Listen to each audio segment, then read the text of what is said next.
예, 신명기 23장 우리 9절로부터 11절까지만 함께 합독을 하겠습니다. 내가 적군을 치러 출전할 때에 모든 악한 일을 스스로 삼갈지니 너희 중에 누가 밤에 몽설함으로 부정하거든 진영 밖으로 나가고 진영 안에 들어오지 아니하다가 해질 때에 모욕하고 해진 후에 진에 돌아올 것이요. 아멘. 참 우리 하나님 너무 세밀하게 아주 자세한 윤례를 주십니다. 생활 윤례를 주고 계시는데 정결한 생활 윤례죠. 정결한 생활 윤례를 주시는데 우리 신체 중에 어떤 문제가 있거나 또 사생자가 됐거나 또 이방인 가운데 이 혼혈족 이런 자들도 여호와의 총회에 있기는 합당치 않다. 그래서 하나님께서 그런 부분을 해결하라고 말씀하십니다. 그리고 오늘 말씀에는 진영을 거룩하게 하는 내용인데요. 자, 오늘 9절이죠. 9절부터는 출전할 때에, 이건 이제 전쟁 시에 그 말이죠. 전쟁하러 갈 때에 모든 악한 일을 스스로 삼갈지라 이렇게 말합니다. 그러면서 누가 밤에 몽설함으로 부정하거든 진영 밖으로 나가고 진영 안으로 들어오지 못한다 이렇게 얘기합니다. 아니 전쟁이 지금 일어났어요. 전쟁이 일어났으면 뭐가 제일 급하죠? 막는 거예요. 예. 지금 뭐 모든 사람 정말 어린애의 힘이라도 다 빌어야 되지 않아요? 만약에 힘을 빌릴 수 있다면 여자들도 뭐 다 힘을 빌어야 되고 모든 사람의 힘을 합해가지고 어쨌든 뭐에만 전력해야 돼요? 그렇죠. 전쟁을 어쨌든 싸워야 되고 싸우면은 이겨야 되고 만약에 전쟁에 지면 죽음입니다. 요즘 뭐 한창 축구가 지금 벌어지고 있는데 축구장에서 어느 분이 그러더라고요.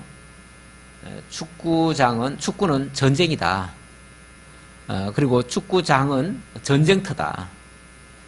그래서 반드시 뭐 해야 된다? 이겨야 된다. 이기려면 뭐 훈련을 한다든지 뭐 힘을 기른다든지 뭐 이런 걸 해야죠. 이런 걸 해야 되는데 우리 하나님은 뭐라고 그래요? 뭐부터 하래요? 몸부터 깨끗하게 하래요. 몸부터. 목욕하라고.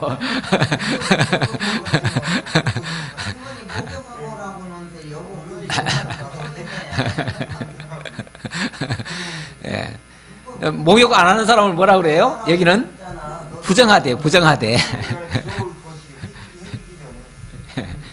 예. 우리 여기는 뭐 몽설이라고 하는 이런 표현을 했는데 사실은 이 사람은요, 이 몸에서 뭔가가 흘러나와요. 항상 액체가 흘러나와요.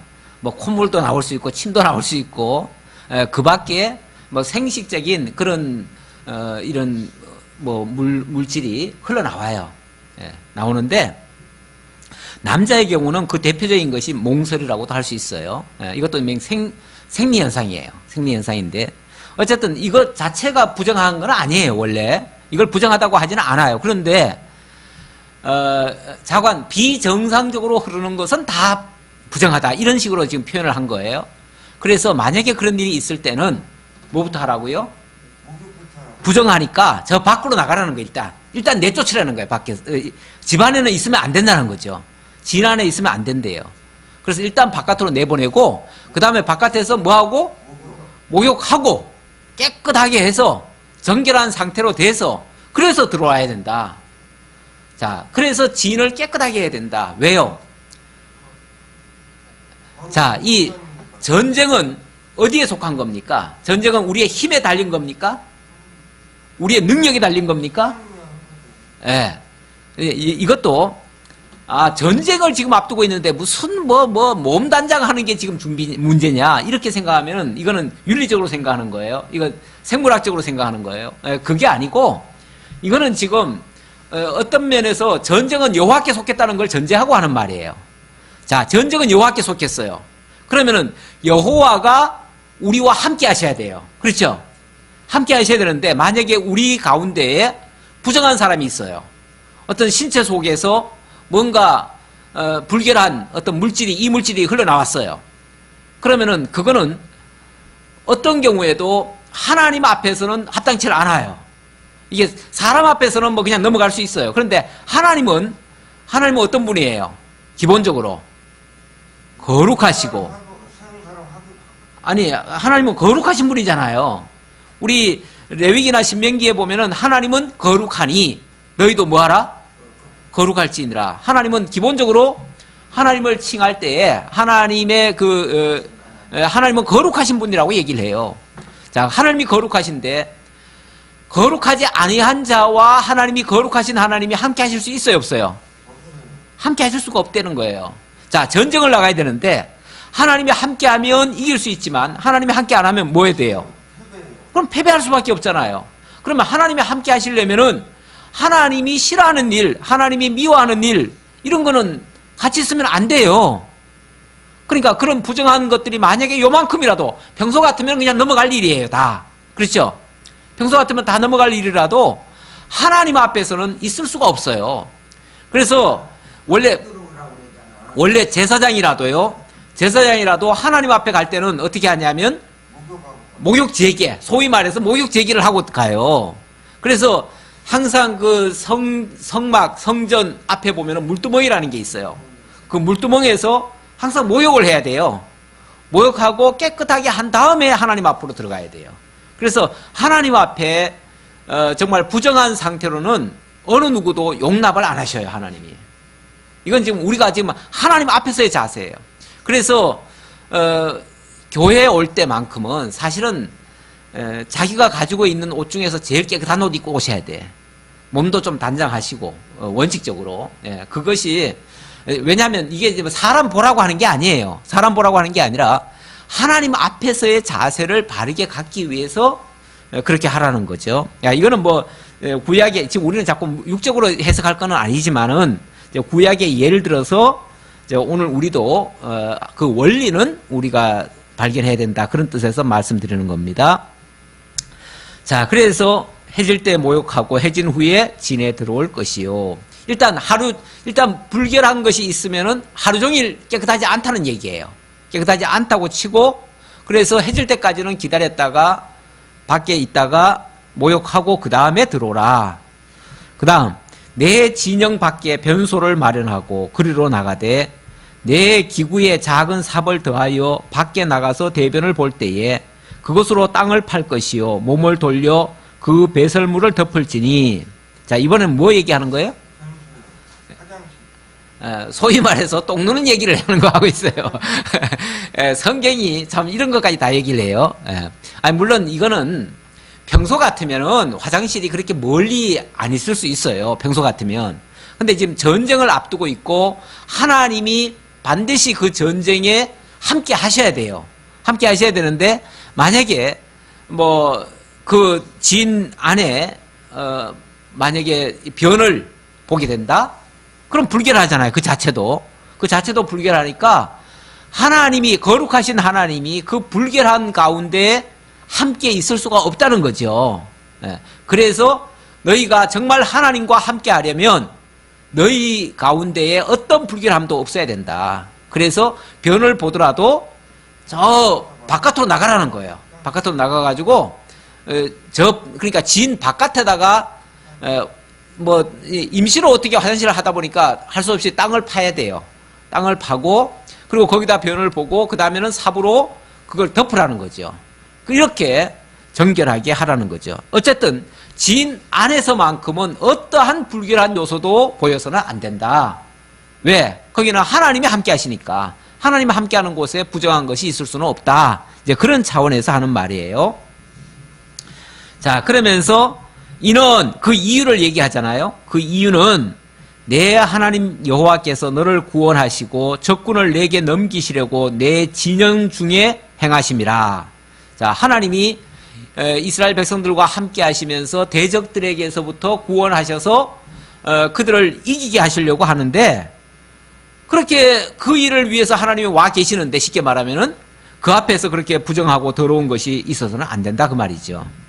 그리하면 내게서 불결한 것을 보시지 않으므로 너를 떠나지 아니하시리라. 그래서 부정한 것이 없으면 하나님이 계속 계셔주시고, 하나님이 계시는 한은 전쟁에서 뭐가 돼요? 승리하죠. 하나님이 계시는 한은. 하나님이 계시다면 반드시 승리하죠. 근데 만약 하나님이 야 너희들 더러워서 내가 같이 못 있겠다 그러면서 떠나시면요, 그럼 패배가 되는 거죠. 그래서 하나님과 모든 것을 동행하려면 하나님의 거룩하심처럼 우리도 거룩해야 된다, 그런 차원에서 하는 말입니다. 자, 그 다음은 15절로 종이 너무나 많은 어떤 학대를 받거나 너무나 고통스러운 일을 당하고 도저히 못 견뎌서 도망쳐가지고 나왔을 경우, 그런 경우 그 종을 어떻게 대할 것인가, 이제 그런 내용이에요. 종이 그의 주인을 피하여 내게로 도망하거든 너는 그의 주인에게 돌려주지 말고 그가 내 성읍 중에서 원하는 곳을 택하는 대로 너와 함께 내 가운데서 거주하게 하고 그를 압제하지 말지니라. 자, 어떤 종이 너무너무 학대를 많이 받았어요. 그래가지고 견디다 못해서 도망쳐서 나왔다면, 자, 그 종을 어떻게 대우할 것이냐 그 말이죠. 문득 생각나는 게, 한때 아마 1990년도쯤 됐을 거예요. 90년도쯤에 뿔이라고 하는 영화가 나왔어요. 그래가지고 그때 굉장히 아주 사람들에게 큰 감동을 줬었는데, 그 영화에 보면 저 아프리카 사람들을 잡아다가 강제로 노예를 만들어 가지고 무지막지한 학대를 합니다. 뭐 온갖 못된 짓 다 하고요. 주인은 뭐 그러다가 조금이라도 말 안 들으면은 막 사정없이 죽일 듯이 두들겨 팹니다. 그러다가 도저히 견디다 못해 가지고 매를 그렇게 많이 맞고 그랬으니까 도저히 더 있다가는 뭐 죽을 것 같아요. 진짜 죽일 것 같아요. 그래서 할 수 없이 도망을 칩니다. 도망을 치면 어디서라도 발각이 되면 그 잡은 사람이 그 노예를 다시 또 주인을 찾아가지고 주인한테 돌려줍니다. 그럼 뭐가 되죠? 그 종은 죽는 거예요. 그럼 죽어요. 그럼 그렇게 해야 되는가? 그렇게 하는 것은 너무 잔인한 거죠. 옛날에는 그 노예를 부릴 때는요, 종을 사람으로 취급을 하지 않았어요. 종을 뭘로 취급했냐면 물건처럼 취급했어요. 물건처럼. 자, 물건처럼 취급을 하니까 물건은 뭐 사고 팔기도 하고 필요하면은 쓰고 필요 없으면 버리잖아요. 그러니까 뭐 사람 하나 종이니까 그 사람 뭐 죽는지 사는지 그거 가지고 그렇게 뭐 애석하지도 않고 아까워하지도 않아요. 잃어도 그냥 뭐 재수 없어서 오늘 오늘 뭐 물건 하나 잃었다 그 정도로 생각해요. 그렇게 생각하고, 그리고 자기들 감정 건드리면은 죽여버립니다. 이렇게 무지막지합니다. 만약에 그런 종이 있어가지고 그 피해를 피해보겠다고 그 고통을 면해보겠다고 도망을 쳐 나왔다고 칩시다. 그래서 어느 집에 와가지고 하나님 믿는 집이니까 여기는 좀 살려주겠지 하고 와가지고 제발 좀 도와달라고 요청을 합니다. 어떻게 해야 되겠어요? 종이니까 죽든지 말든지 내버려둬요? 인정하지 말아요? 그리고 다시 돌려보내요? 네. 오늘 본문에 보니까 그런 예가 만약에 있다면 절대로 그의 주인에게 돌려주지 말아라 그래요. 주인에게 돌려주지 말고 그가 내 성읍 중에서 원하는 곳을 택하는 대로 너 어디 살래 해가지고 만약 여기 살겠습니다 하면은 그럼 이제부터 너는 여기 살아라. 그 대신 내가 너를 보장해 주겠다. 그래가지고 그를 마치 자기 종처럼 대우하고 인정해서 그를 거기다 살려주라는 거죠. 이렇게 해주라는 거죠. 그리고는 절대로 그를 압제하지 말아라. 이제는 내게로 이제 왔으니까 내가 너의 보호자가 되어주마. 이제 이렇게 해주라는 거죠. 보호자가 되어주어서 그를 압제하지 말고 어쨌든 이쪽으로 왔으니까 이 사람의 새로운 주인이 된 거죠. 새로운 주인이 됐지만 그래도 압제하지 말아라. 그렇게 해서 그의 자유를 줘라. 왜 이런 말씀하시겠어요? 이스라엘 백성은 어떤 경우에도 남을 압제하거나 종을 삼거나 이래서는 안 됩니다. 왜냐하면 하나님께서 이스라엘 백성을 일찍이 애굽 땅 종되었던 집에서 이끌어내셔서 자유인을 만들으셨어요. 자, 하나님이 종된 집에서 이끌어내가지고 자유자를 만들어줬는데 다시 종이 되면 되겠어요? 안 되겠어요? 안 되지요. 그리고 종이 되었더라도 사실은 그에게 할 수만 있으면 자유를 줘야 돼요. 그리고 만약에 그가 어쩔 수 없이 종이 되었다면 종으로 취급하거나 종처럼 그렇게 막 학대를 하는 것이 아니라 압제를 하는 것이 아니라 최소한의 예우는 해줘야 돼요. 인격적으로 존중을 해줘야 돼요.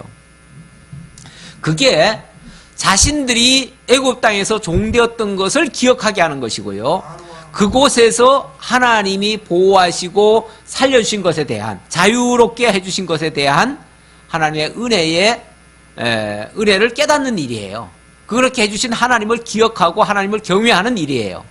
그래서 1차적으로는 그걸 알게 하려는 것이고 또 이것의 신학적인 의미는 장차 죄와 사망에서 종로로 타던 우리를 어찌 보면 참 비참하잖아요.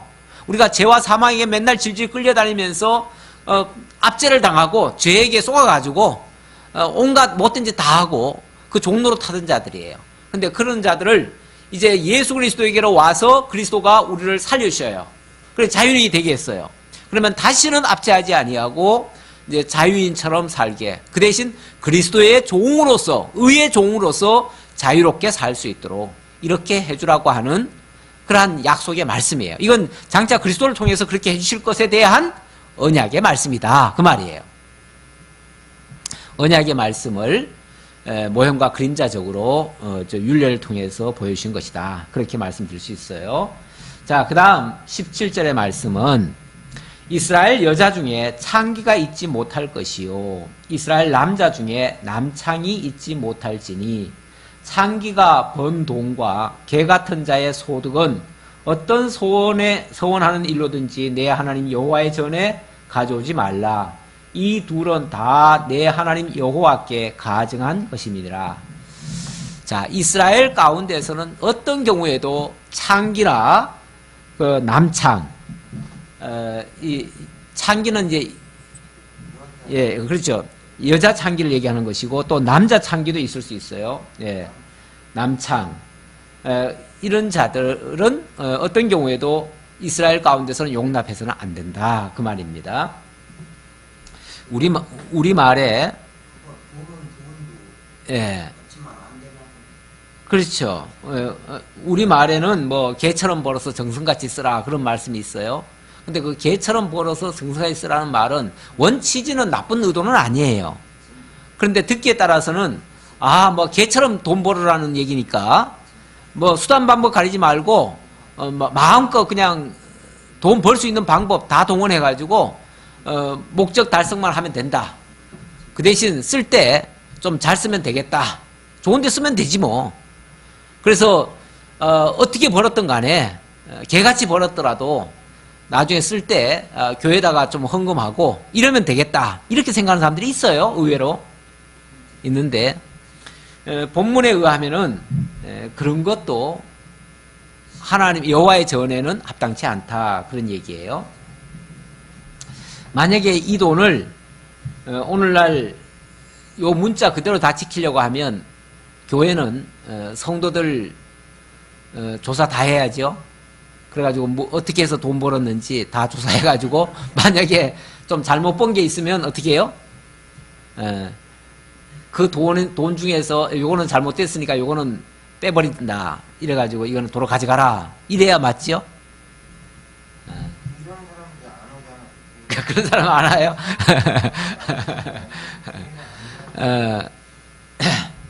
예, 그래서 이걸 만약에 문자 그대로 이해를 하려고 하면 사실 애로가 많아요. 근데 솔직히 돈 버는데 정직하게, 의롭게, 깨끗하게 이렇게만 해가지고 다 돈을 버시던가요? 돈 자체가 어찌 보면은 좀 더러운 면이 좀 있어요. 돈 자체가. 그렇잖아요? 돈 좀 벌려고 하면 진짜 장사꾼 생각해 봅시다. 장사꾼도 생각해 보면 온갖 거짓말도 좀 때로는 하고요. 이거 손해 본다고 그러면서 팔고요. 이거 미친다고 그러고 팔고 뭐 그러잖아요. 그리고 이거 뭐 좋은 거라고 뭐 실제로는 그렇게 좋지도 않으면서 좋다고 해야지 팔지. 어떻게 뭐 이거 나쁜 건데 이거 사가실래요? 그러면 누가 사가겠어요? 설령 좀 나쁜 거라도 좋다고 해야지요. 그걸 뭐 그냥 소위 선의의 거짓말이라고 하지만 세상 사실 돈 벌다 보면요. 구역질 나는 일들이 참 많아요. 예.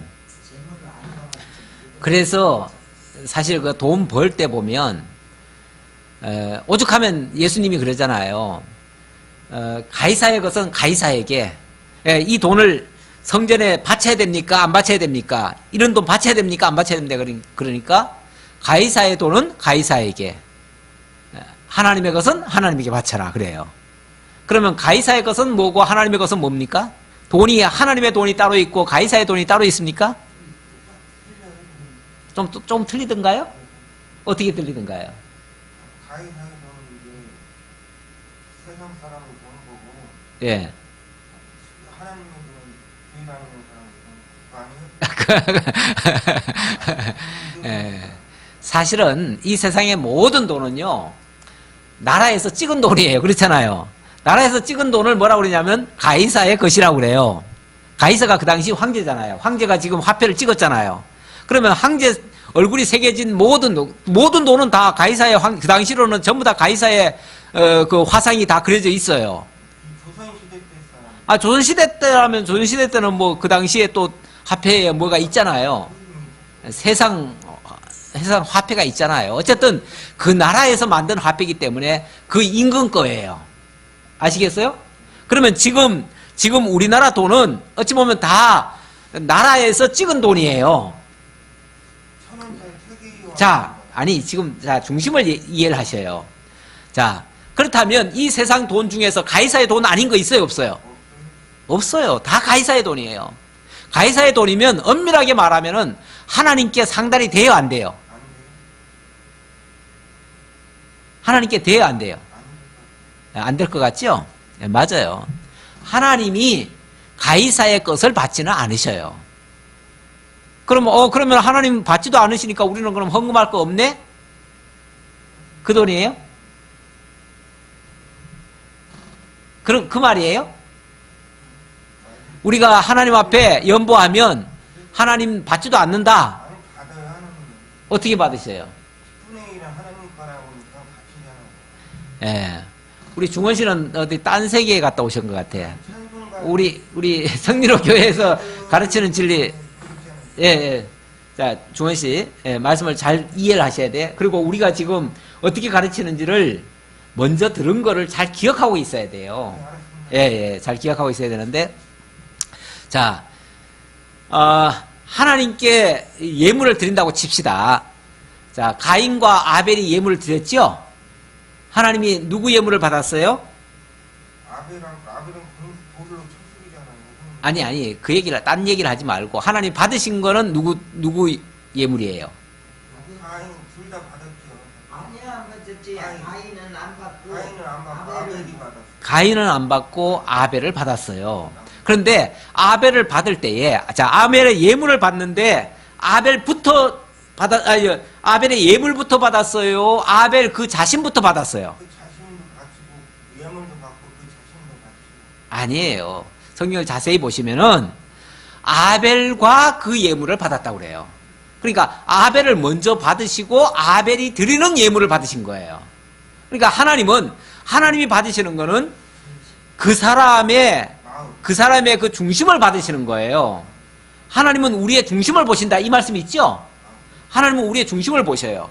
우리의 마음이 정말 하나님을 향하고 있고 하나님의 그 은혜에 대한 감사가 있고 하나님이 주신 것에 대한 확신이 있고 기쁨이 있다면 하나님이 먼저 우리의 그 마음 자세를 받으셔요. 받으시고 그 마음에다가 담은, 그 마음을 담은 뭐죠? 마음을 담은 연보, 그 예물도 하나님이 함께 취하시는 거예요. 그러니까 하나님이 절대 예물을 먼저 받으시는 분은 아니에요. 그런데 자, 하나님께서 그 마음 중심, 다시 말하면 하나님을 깨달아 알고 하나님의 은혜를 깨달은 그 사람의 그 마음 중심을 받으시면서 동시에 그 마음에다가 담은 그 예물을 하나님이 같이 받으셔요. 그렇죠? 그래서 이 가이사의 것 자체를 하나님 무조건 다 부정하게 여기시는 게 아니라 그의 중심이 하나님을 향해 있으면 하나님은 당연히 그 예물도 귀하게 여기셔요. 그 귀한 사람을 하나님 받으시기 위해서 예물도 받으시는 거지. 그리고 그 사람의 마음을 그 예물에다가 어찌 보면 담아서 함께 드리는 거죠. 그러는 거니까 당연히 그 사람을 받으시기 때문에 그 예물도 받으시는 거죠. 그러나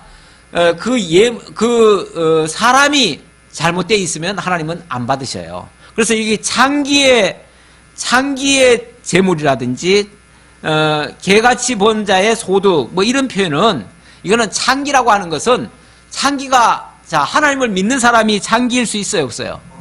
없지요. 그러니까 이 창기라고 하는 것은 엄밀하게 말하면 하나님을 믿지 않는 사람이에요. 하나님을 부정하고 거역하고 대적하는, 더군다나 여기 창기라고 표현한 거는 완전히 우상을 숭배하는 자를 두고 하는 말이에요. 영적 창기가 뭐냐면은 우상 숭배자예요. 우상 숭배자니까 우상 숭배자란 말은 하나님을 안 믿는 사람이고 하나님 대신 다른 신을 섬기는 자예요. 그걸 하나님은 창기라고 그래요. 예. 그래서 꼭 그 어떤 뭐 육체적인 창기만을 얘기하는 게 아니라 하나님을 떠난 사람, 예, 그런 사람. 그래서 이스라엘 가운데서는 하나님이 절대로 하나님을 떠나고는 살 수 없도록 그렇게 만드시는 거예요. 그래서 하나님을 떠난 자의 것은 그 사람도 안 받으시지만 그 사람이 드리는 어떤 것도 하나님은 연락지 않으신다. 그래서 그들은 하나님께 가증한 것이다. 만약에 하나님 믿지도 않으면서 하나님 알지도 않으면서 그러면서 만약에 어떤 물질이나 던져준다? 하나님이 뭐 돈이 없어서 그거 받으시겠어요? 하나님은 일찍이 이사야 선지자나 말라기 선지자를 통해서 하나님을 알지도 못하고 형식적이고 의식적인 제사를 드리니까 하나님께서 누가 제발 이 성전 문 좀 닫았으면 좋겠다 그래요. 그랬죠? 그리고 실제로 문이 닫혔어요, 안 닫혔어요? 문 닫혔어요. 그래서 성전이 헐렸잖아요. 그리고 나서 다시는 성전이 아직까지도 못 세워졌잖아요. 그러면은 성전도 없는데 어떻게 제물이 드려지겠어요? 어떻게 창기가 번 돈 같은 거를 하나님께 드릴 수 있겠어요? 이제는 하나님께 드려지는 거는요, 어떤 물질이 드려지는 게 아니라 그야말로 하나님의 것. 하나님의 것은 뭐죠? 아니에요. 하나님의 것은 하나님께로부터 오신 자, 바로 예수 그리스도를 가리키는 거예요. 예수 그리스도가 온전한 제물로 하나님께 드려집니다. 그래서 하나님이 받으시는 제물은 오직 한 제물. 누구라고요? 예수 제물. 그 예수 제물을 하나님이 받으시고 그 예수 안에 있는 모든 자들을 정결하다 이렇게 받으셔요. 그래서 하나님을 믿지 않는 자들은 부정한 자들이고 창기와 같은 자들이고 하나님을 믿는 자를 가리켜서 정결한 자들이다 이렇게 이야기를 한다는 거죠. 그래서 오늘날은요 더 이상 이 보이는 성전, 그 성전은 이미 문을 닫았기 때문에 성전에서 제사를 드리는 게 아니고 오늘날은 우리가 그리스도로 말미암아 신령한 성전이 되었죠. 우리가 그렇죠. 그리스도의 영을 모신 자마다 성전이라고 그래요. 성령을 모신 자마다 성전이라고 그래요. 그래서 우리 자신이 뭐가 돼요? 우리가 성전이 돼요. 성전이 되니까 우리가 예수 그리스도 안에서 하나님을 모신 자들이에요. 그 모신 자들은 이제는 예루살렘에서 제사를 드리는 것도 아니고 저 그리심산에서 제사 드리는 것도 아니고 오직 신령과 진정으로 뭐 한다? 예배한다 그러죠. 신령과 진정. 그 신령과 진정은 바로 참 성전인 자들이 하나님을 깨달아 아는 그 진리 가운데서 하나님 앞에 온전히 드려진다 그 말이에요. 그래서 지금 하나님이 받으시는 제물은 바로 이 신령과 진정의 제물이에요. 예. 자, 그 다음 19절입니다. 19절로부터 20절에서는 형제에게 꾸이거든 어떤 이자도 취하지 말라고 합니다. 내가 형제에게 꾸어주거든 이자를 받지 말지니 곧 돈의 이자, 식물의 이자, 이자를 낼 만한 모든 것의 이자를 받지 말 것이니라. 타국인에게 내가 꾸어주면 이자를 받아도 되거니와 내 형제에게 꾸어주거든 이자를 받지 말라. 그리하면 내 하나님 여호와께서 내가 들어가서 차지할 땅에서 내 손으로 하는 범사에 복을 내리시리라. 자, 이번에는 돈을 빌려주더라도 이자를 받지 말라네요. 그런데 무조건 이자 받으면 안 되나요? 예. 타국인에게는 꾸어주고 이자를 받으래요. 바로 저 밖에 있는 사람들에게는 그거는 정상적인 경제 활동이기 때문에 이 돈을 빌려줬으면 당연히 이자를 받아야 되는 거예요. 모든 이 거래에는 상거래에는 이윤이라는 게 있어야 되는 거예요. 이윤 없이는 아무것도 할 수가 없어요. 그렇기 때문에 당연히 이자를 받는 것이 나쁜 것은 아니에요.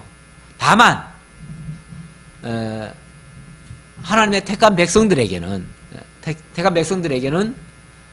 그런 어떤 쉽게 말하면은 이윤을 위해서 뭘 하지 말라 그런 얘기예요. 이윤을 위해서 우리가 같은 믿음의 형제라고 하면서 서로를 이용의 대상으로 삼으면 되겠어요, 안 되겠어요?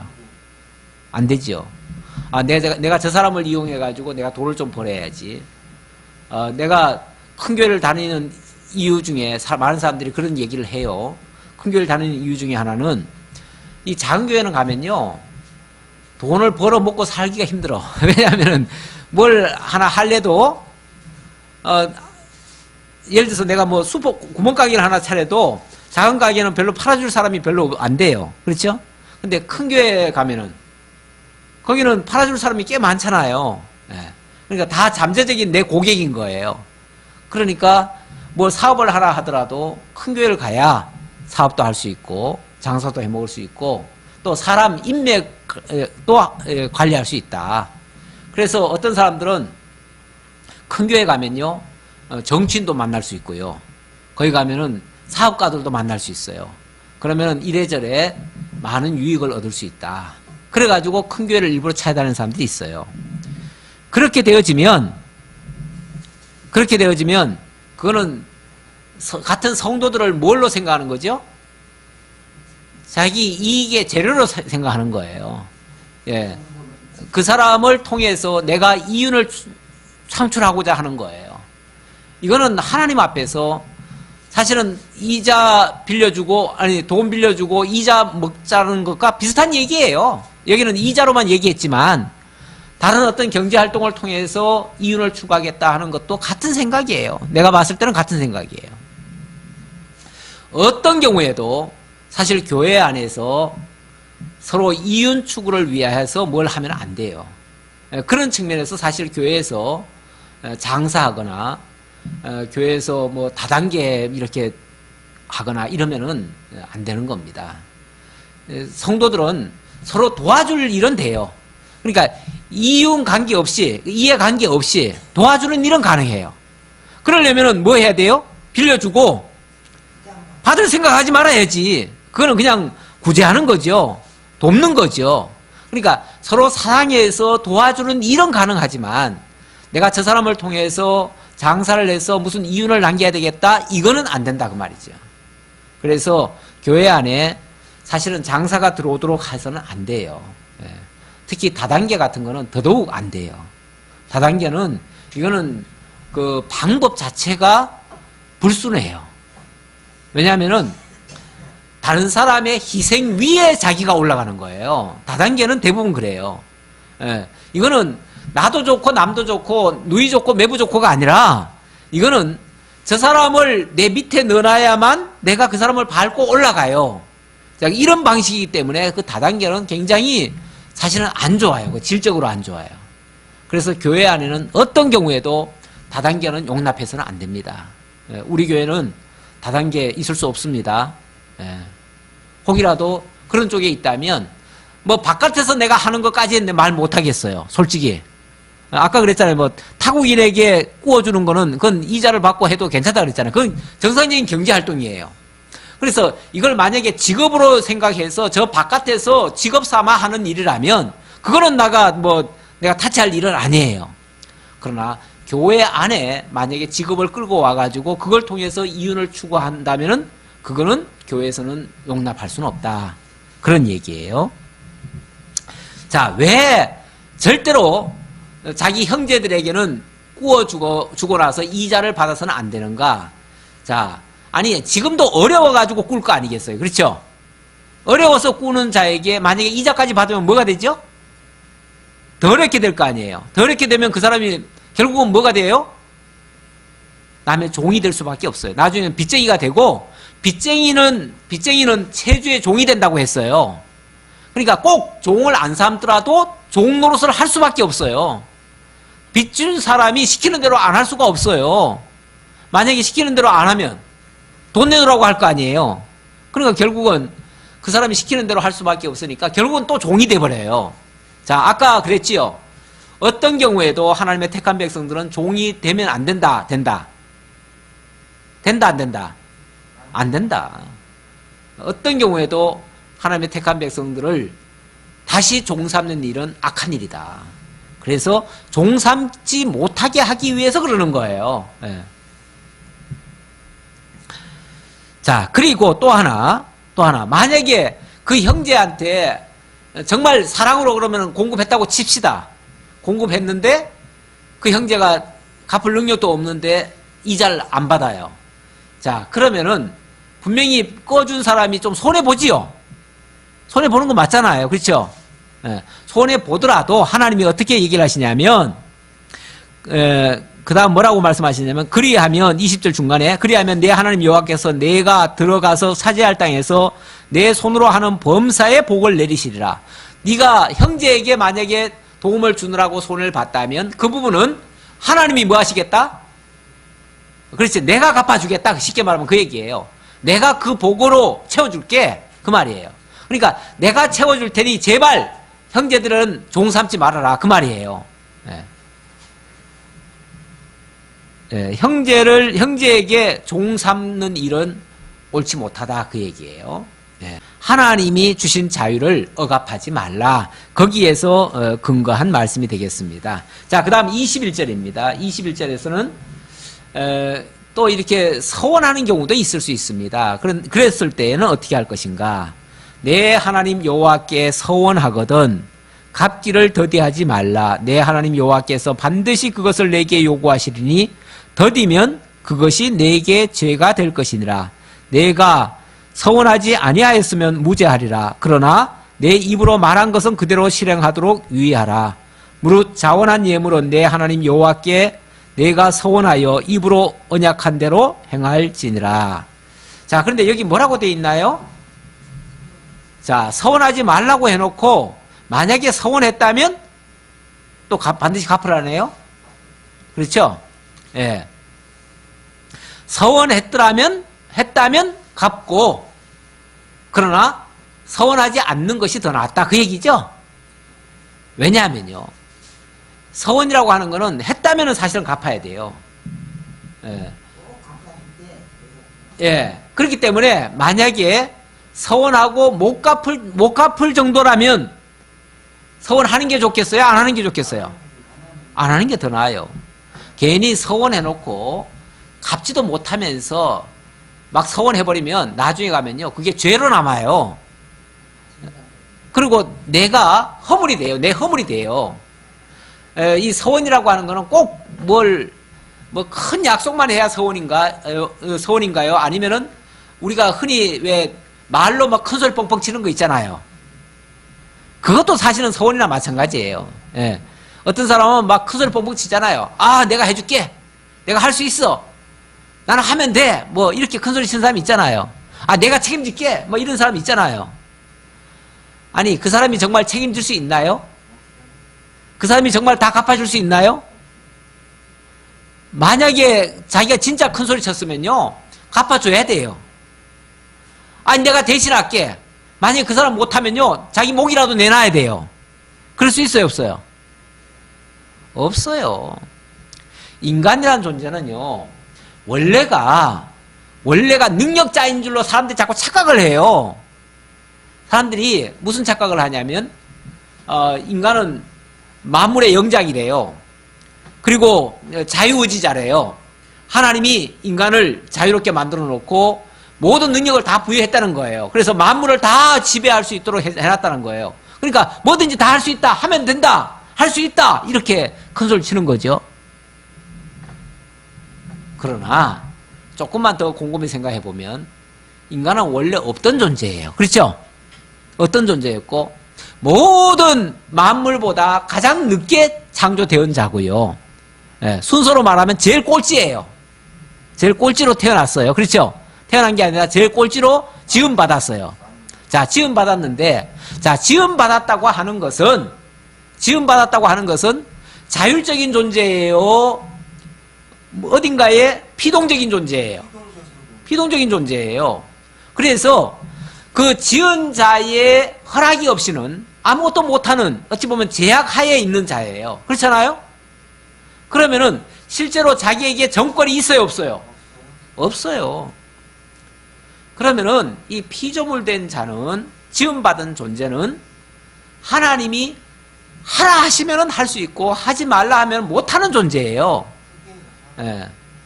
사실은 어느 날 하나님이 뭐 하려고 하는데 야, 그만해라 그러면은 그만 가야 되는 존재예요.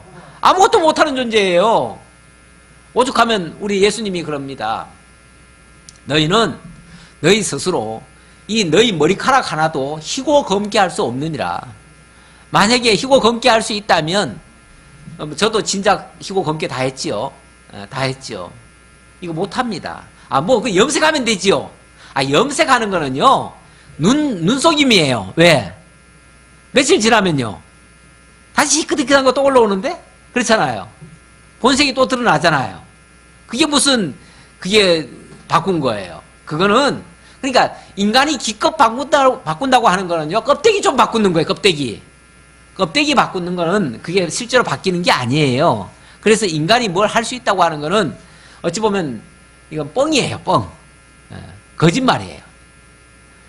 그래서 괜히 그렇게 자꾸 큰 소리 뻥뻥 치면요, 나중에 가면 하나님 앞에 실없는 존재 돼요. 그래서 하나님이 뭐라고 그러냐면, 야, 그런 서원하지 마, 그 말이에요. 서원하지 마. 서원할 능력 없으면 안 하는 게 오히려 나아, 그 말이에요. 그러면 서원도 할 필요도 없는데 뭐하러 서원 같은 걸 만들어 놨어요, 하나님이? 이거는 진짜 능력자로 하여금 서원하고 서원을 하게 하시려고 그러는 거예요. 이루시려고 그러는 거예요. 다시 말하면 진짜 능력자는 누구겠어요? 하나님이시고 또 하나님의 보내신 자 예수 그리스도시죠. 예수 그리스도는 하나님이 말씀하신 거, 하나님이 약속하신 거 다 이루실 수 있는 능력이 있어요, 없어요? 있어요. 결국은 서원하고 서원을 이루실 수 있는 자는 유일하게 예수 그리스도예요.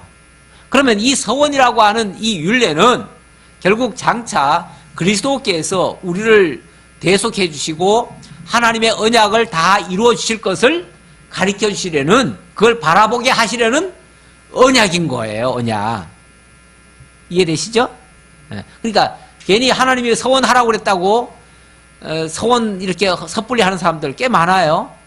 가끔 어머니들이 내 자식은 하나님께 바쳐야 되겠다 해가지고 그냥 하나님께 바친다면서 서원기도를 해요.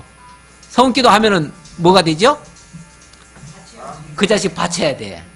그리고 그 자식이 만약에 잘 안 되면 내가 서원했는데 그 길을 안 걸어가지고 이렇게 됐다고 그러면서 그거 가지고 또 막 회개하고 그래요.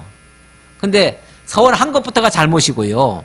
서원한 것부터가 잘못이고 또 서원했으면은 원래 지키려는 노력이라도 하기는 해야 돼. 그러니까 서원을 아주 하지 말라는 게 아니라 할 수 있지요. 할 수 있는데 만약에 했다면 죽을 때까지 지켜야 돼. 우리는 무슨 서원을 할 수 있냐면요. 우리도 사실은 우리도 서원을 가끔은 합니다. 언제 하지요? 예수 믿기로 서원하지요.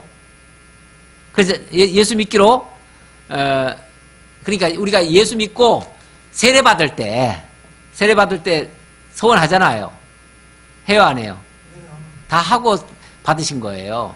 그리고 직분 받을 때 서원해요, 안 해요? 예. 그때 사실은 서원한 거예요. 서원해서 그 일에 내가 최선을 다하겠다, 충성을 다하겠다. 그 일을 하다가 죽더라도 정말 그 일만큼은 내가 감당하겠다.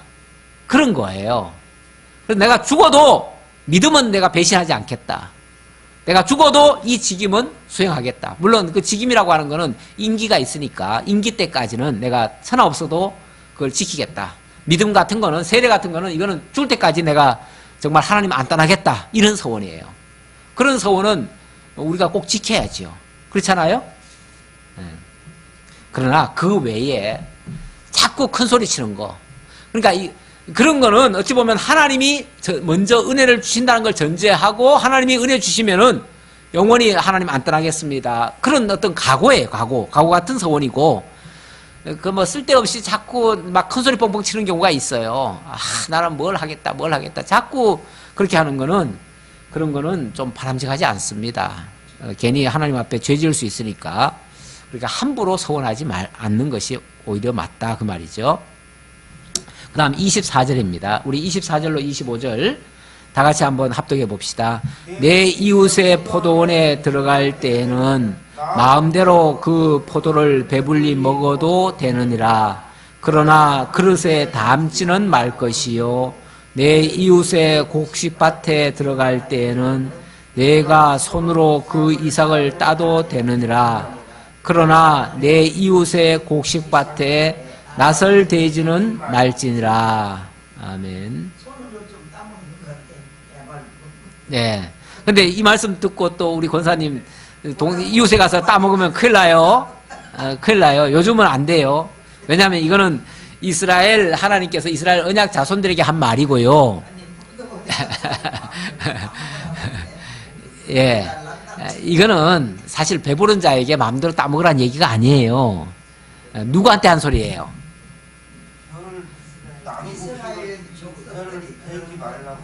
예.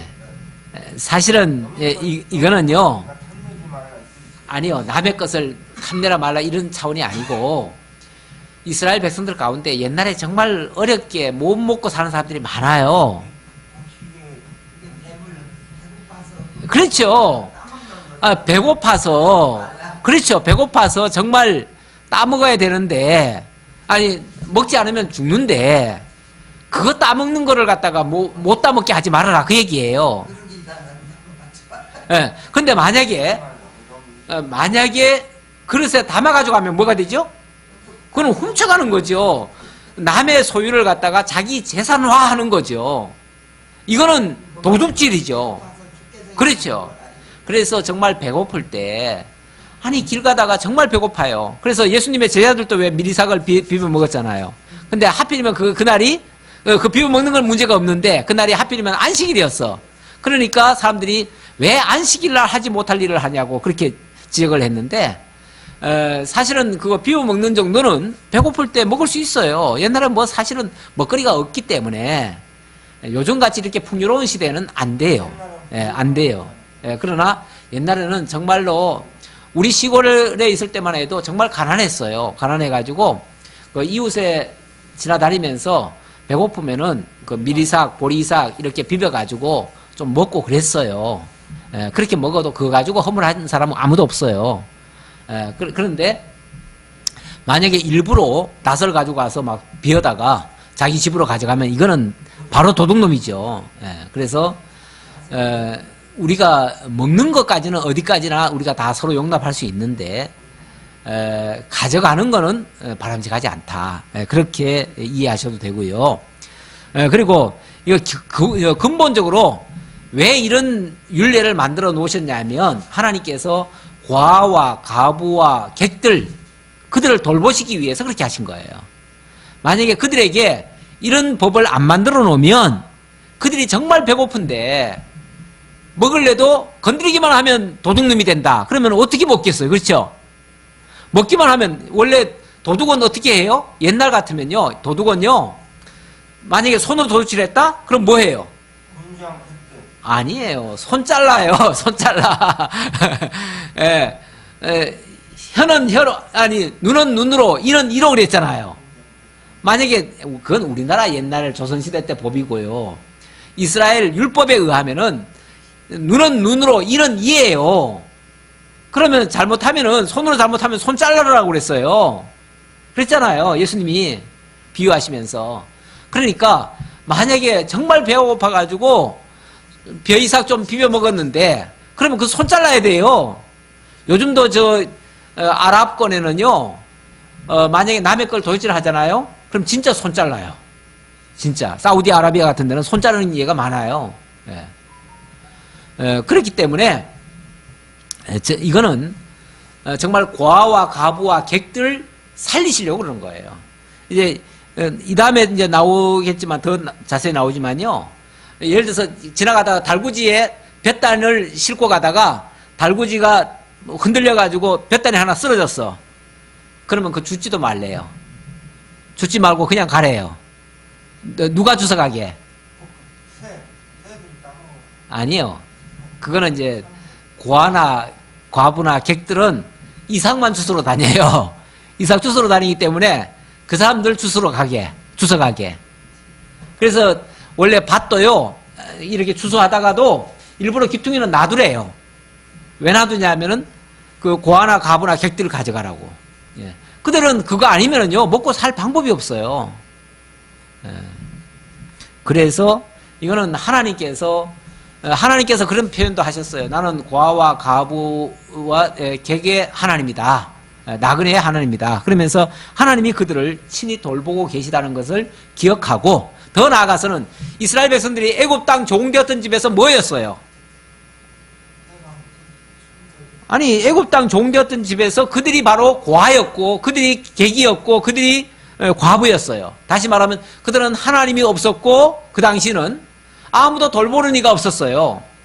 그렇기 때문에, 그래서 그들이 바로 자기 자신들을 헤아리고, 그렇게 구원하신 그 하나님을 기억하게 하려는 이것도 하나의 수단이에요.